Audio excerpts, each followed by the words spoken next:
Hi. This week's theme, and it was actually really exciting this week because there was a real aspect of being able to see it. And I find that seeing it, because in seeing very often what we look for is evidence, and if we're looking for good, we find evidence for good, and if we look for bad, we find evidence for bad in all circumstances with people or things. So actually seeing is very important because in seeing we digest, and there's quite a progression this week in the seeing, and we are so other orientated, and people are basically good. I find people are amazing, and it's quite extraordinary. There isn't anyone that isn't if you really have a good look, which via the process that we've learned to use, it goes with great compassion in their compassion to be able to see themselves. And in seeing, that's part of it, but a large part also is when you see it, claim it, because if you don't claim the perspective that you see as something that's yours and you claim it, there's something so strong in claiming it, and in claiming it you can progress from there. So we've been talking a bit about the shadow side, and people are basically good, but being good and being other orientated, there are people who have a glass full, and there are people who take a straw, put it in your glass and suck from it. And that's okay. There are times when there's plenty of that, but when it's assumed and supposed, and you're not okay if I can't put my straw in you and suck from you, there's a need to see, rather than go to that part of yourself, which I've done myself and wasn't good. You keep challenging yourself on a level of capacity to give regardless. And that is now showing up as not okay anymore, and in fact destructive. And much as many processes are crumbling down, that process is also necessarily crumbling down. And we can kind of see it with the backlash of wokeness.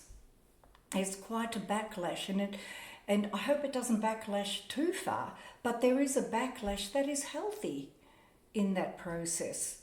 Because people will rely on the wokeness and put the straw in you to suck from you, to make them okay. It's their process to make whatever it is okay. We all have the process of whatever it is, stand in it, claim it, see it, and hold that space until it's seen differently. I'll share a little bit later that actually reflects that. So the week pretty much started off with that shadow side in terms of having it show up.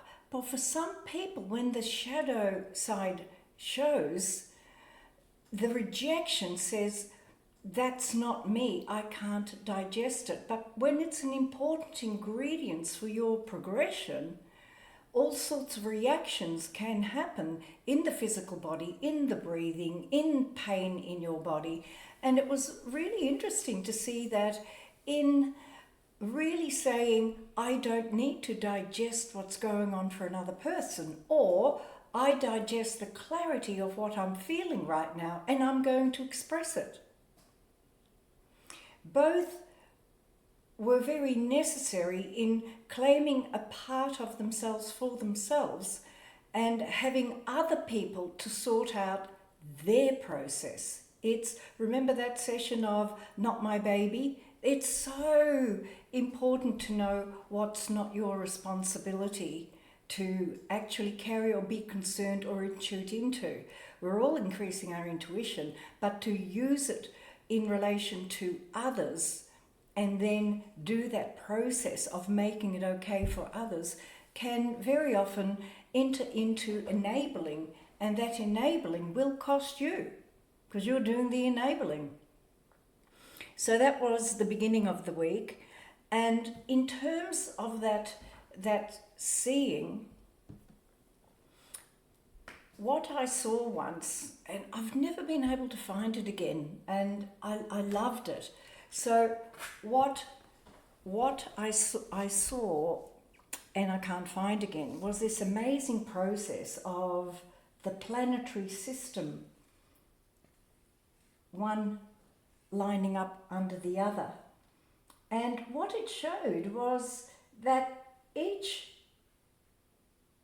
was actually an eye. It was like through this process, seeing took place, and all of that connects to our eye looking into the world. So our seeing nourishes and informs all the way back up. Now, one being that I saw was in the process of saying, what's the use of my, where's the motivation, what's the use of my seeing? A very deep thinker, awesome writer. Our thoughts are like bricks. Our words can create all going forward, whether we say yes or no, depending on how we see it. But can you imagine if Socrates said, why do I bother seeing it the way I see it? Or Aristotle, why do I bother seeing the way I see it? Yeah? Or Muhammad, or Jesus, or Mary, or whoever you have an alignment with.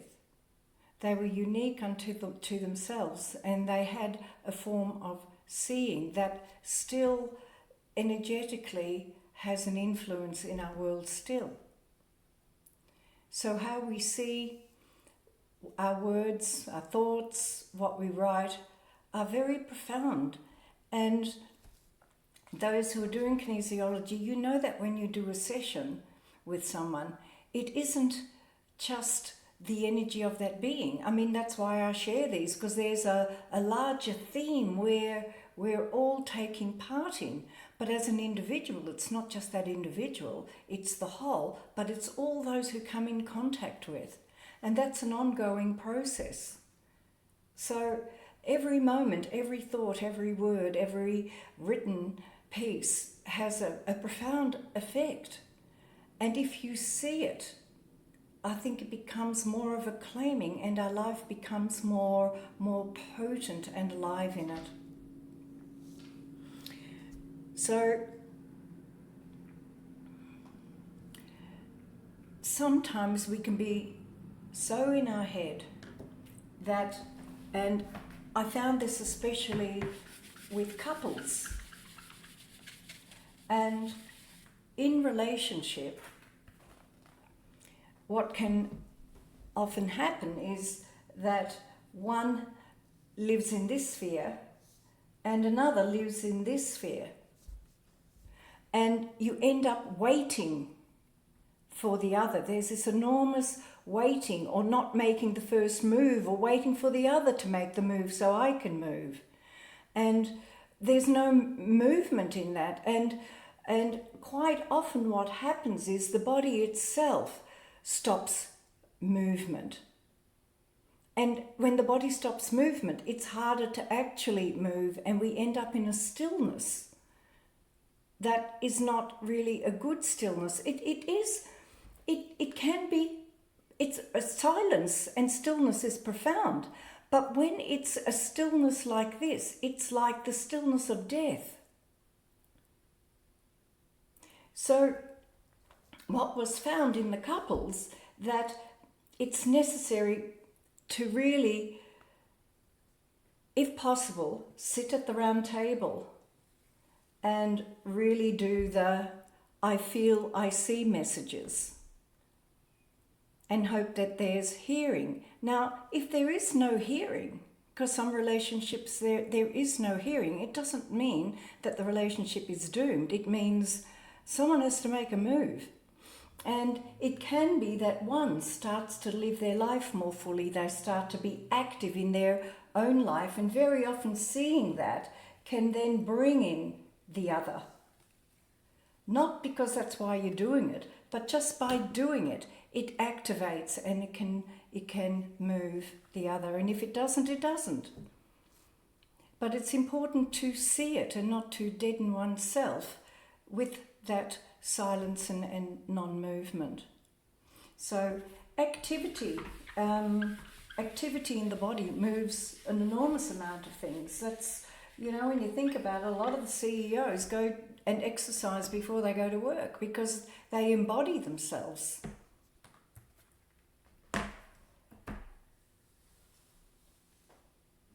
So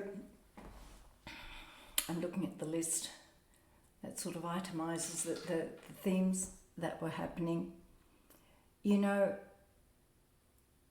We can enable to such an extent, and I've actually done this, enable to such an extent that all of a sudden you see it and it stops.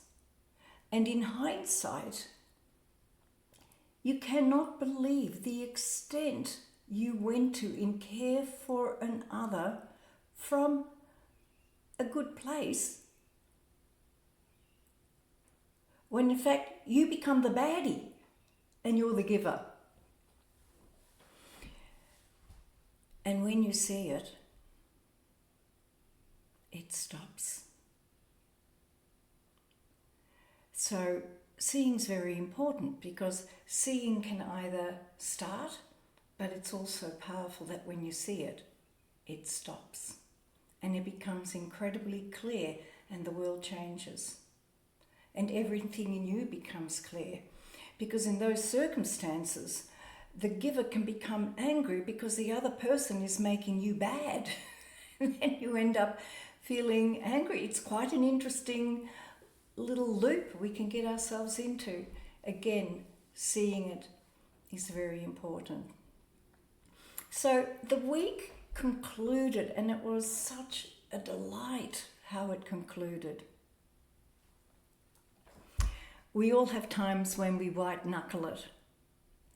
And in white knuckling, we can actually call ourselves a victim, or we can grow extraordinarily. But this being was white knuckling, and with the white knuckling, it got stuck into more white knuckling. But the spirit aspect of herself was actually saying, oh my God, I love this. Look at this. I don't ever want to give this process that I have the capacity to do. I can see I can do that, and I actually love it. What needed to be seen was, and I love this. So what showed up was, if you can imagine a bucket. There's a bucket. And when we white knuckle, and white knuckling sometimes can be sitting in deep depression until we find a value. It takes a lot of white knuckling to not bypass the depression, to press until we find the value, and then all is renewed. But this white knuckling, and I've seen this in a few people, where they're at the bottom of the bucket and they rub it and rub it and rub it and rub it and rub it and rub it, and then all of a sudden there's a hole. And once you go through the hole, you can't find the bottom of the bucket anymore. And this knuckling that was going on had long ago gone through the bucket. But still knuckling it, the depth that was being achieved was quite extraordinary. And in seeing it, it showed that this being was not in the bucket anymore. this being is outside of the bucket. And once you're outside of the bucket, you really are in your own world. You're not in a bucket anymore. And then what was really gorgeous was, and it kept it off beautifully, the last being that I saw sat down and was very powerful in expressing all the things that had happened over between the last time when I saw her.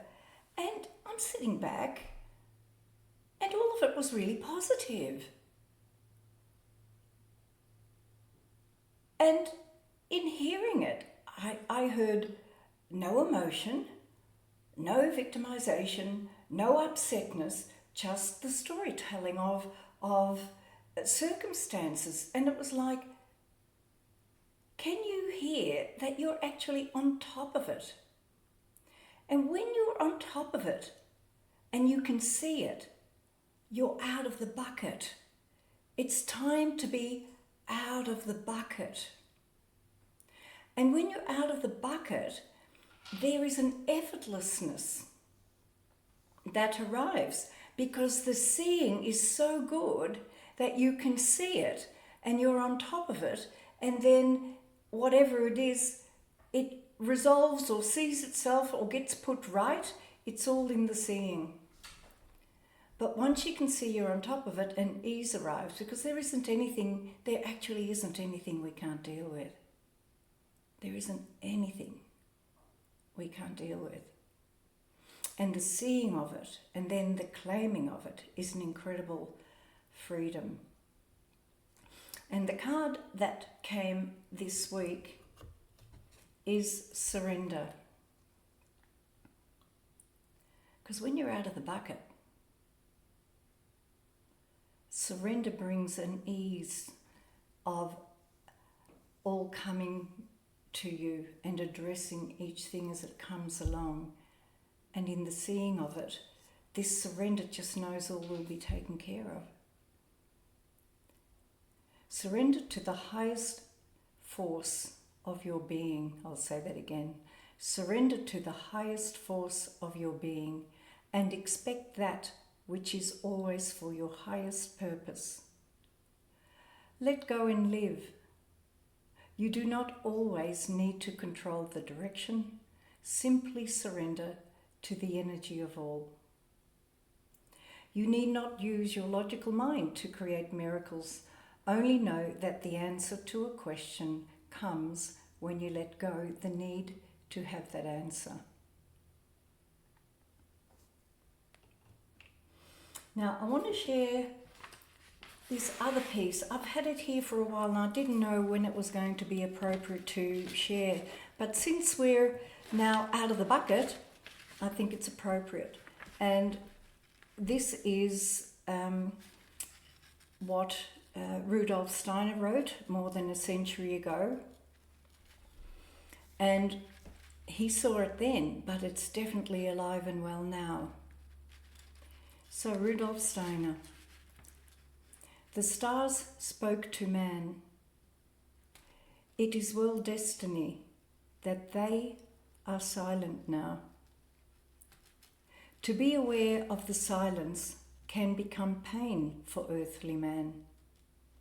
But in the deepening silence, there grows and ripens what man speaks to the stars.